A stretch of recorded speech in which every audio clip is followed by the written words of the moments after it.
નવસારી જિલ્લા ભાજપ પ્રમુખ અને મહામંત્રીઓએ કમલમ ખાતે એક મહત્વની બેઠક યોજી અને જાહેરાત કરી હતી. પક્ષના આ કડક વલણને જોતા એ સ્પષ્ટ છે કે ભાજપ સંગઠનમાં શિસ્તને પ્રથમ પ્રાધાન્ય આપી રહી છે. જિલ્લા ભાજપ દ્વારા જણાવવામાં આવ્યું છે કે જલાલપુર તાલુકામાં સંગઠનનું કામ અટકે નહીં તે માટે નજીકના ભવિષ્યમાં જ નવા હોદ્દેદારોની નિમણૂક કરવામાં આવશે. જલાલપુર તાલુકા ભાજપના જે 58 હોદ્દેદારોએ સામૂહિક રાજીનામા ધરી દીધા હતા તેમાંથી ભાજપ દ્વારા શિસ્તબદ્ધ કાર્યવાહી કરતા મોટાભાગના રાજીનામા સ્વીકારી લેવામાં આવ્યા છે. મળતી માહિતી મુજબ કુલ 58 હોદ્દેદારો પૈકી 25 હોદ્દેદારોએ પોતાના રાજીનામા પરત ખેંચી લીધા છે, જ્યારે બાકીના 33 લોકોના રાજીનામા પક્ષ દ્વારા સ્વીકારી લેવામાં આવ્યા છે. જો કે આ રાજીનામા સ્વીકારાતા જલાલપુરના સ્થાનિક રાજકારણમાં મોટો ગરમાવો આવી ગયો છે. ચર્ચાઓ એવી પણ ચાલી રહી છે કે આ રાજકીય ભડાકા બાદ આગામી દિવસોમાં સ્થાનિક સ્તરે મોટા સમીકરણો બદલાઈ શકે છે.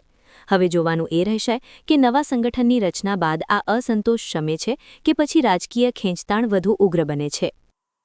તમને બધાને ખબર જ છે કે છેલ્લા જ્યારથી ભારતીય જનતા પાર્ટી નવસારી જિલ્લાની સંગઠનની જાહેરાત થઈ તેને લઈને જલાલપુર વિધાનસભાની અંદર થોડોક અસંતોષ ઊભો થયો હતો.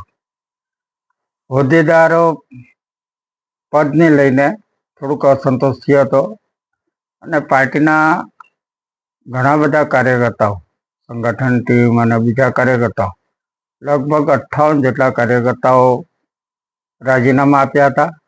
અને એમાં જે રાજીનામાનો જે પત્ર આપ્યો હતો એમાં ચોખ્ખો સ્પષ્ટ એમનો ઉલ્લેખ કરેલો છે કે અમે અમારા પદ પરથી રાજીનામા આપીએ છીએ, પણ અમે ભારતીય જનતા પાર્ટીના કાર્યકર તરીકે અમારી કામગીરી હર હંમેશ ચાલુ હતી ને અમે હર હંમેશ ચાલુ રાખવાના છે. એટલે પાર્ટીની સામે વાંધો નથી, પણ કોઈને કોઈ કારણસર એમને પોતાના પદ પરથી રાજીનામા આપેલા હતા.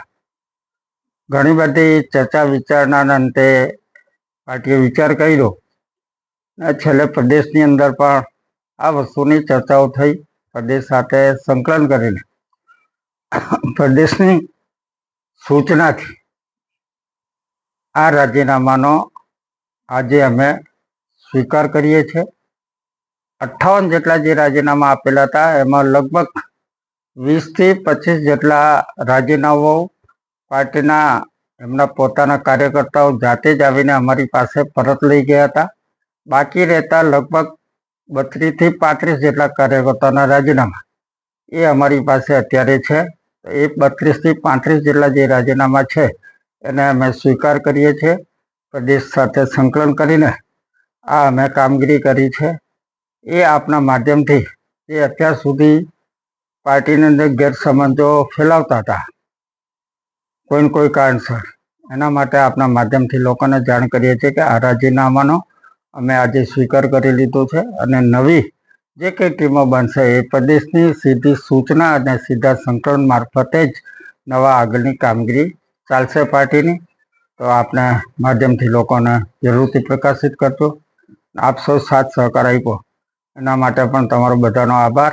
અને પાર્ટીના જે તમામ જે રાજીનામા આપ્યા છે કાર્યકર્તાઓનો સ્વીકાર કર્યા છે એ કાર્યકર્તાઓ પણ ભારતીય જનતા પાર્ટીના જ કાર્યકર્તાઓ છે.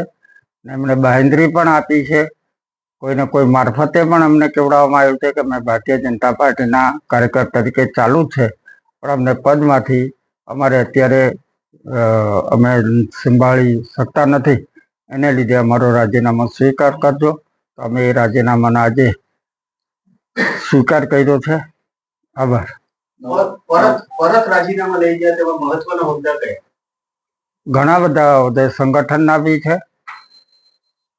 અમારા સંગઠનની મોટા ભાગની ટીમો જે અહીંયા રાજીનામા આપ્યા હતા એમાં મંડળની ટીમના હોદ્દેદારો છે, બીજા મોરચાના પદાધિકારીઓ છે અને કોઈક સંગઠનના શક્તિકેન્દ્રના સંયોજકને એવા બધા બી છે.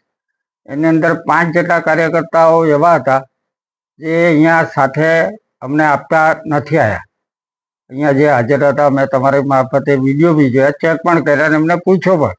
એમના પત્ર દ્વારા એમને રાજીનામા મળેલા હતા. એમને પણ એમનો પોતાના પત્ર સ્વૈચ્છિક રીતે ઘણા બધા કાર્યકર્તાઓ ખેંચી લીધા છે.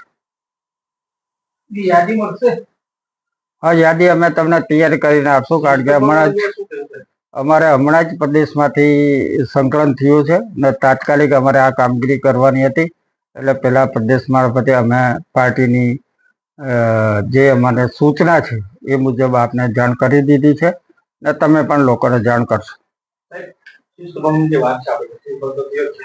તેની સામે કાર્યવાહી કરાશે કે હે હોદ્દેદારો સામે કાર્યવાહી કરાવે છે શિસ્ત ભંગની? ના શિસ્તભંગ તો કઈ થઈ જ નથી ને. એમને પાર્ટીના પદ પરથી રાજીનામા આપ્યું. પાર્ટીના કાર્યકર્તા તરીકે કોઈ રાજીનામા આપ્યો નથી. ભારતીય જનતા પાર્ટીના કાર્યકર્તાઓ એ શિસ્તના વરેલા જ છે. એટલે એમને હોદ્દાથી પોતાની જવાબદારીમાંથી મુક્ત કરવા માટે કીધું છે, નહીં કે કોઈ પાર્ટી વિરુદ્ધ કોઈ કામગીરી કરી. એમને લખીને જ આપેલો છે. જે ચૂંટણી આવી રહી છે તો તે પહેલા તો હવે નવી બોડીની જાહેરાત કરાશે કે પછી?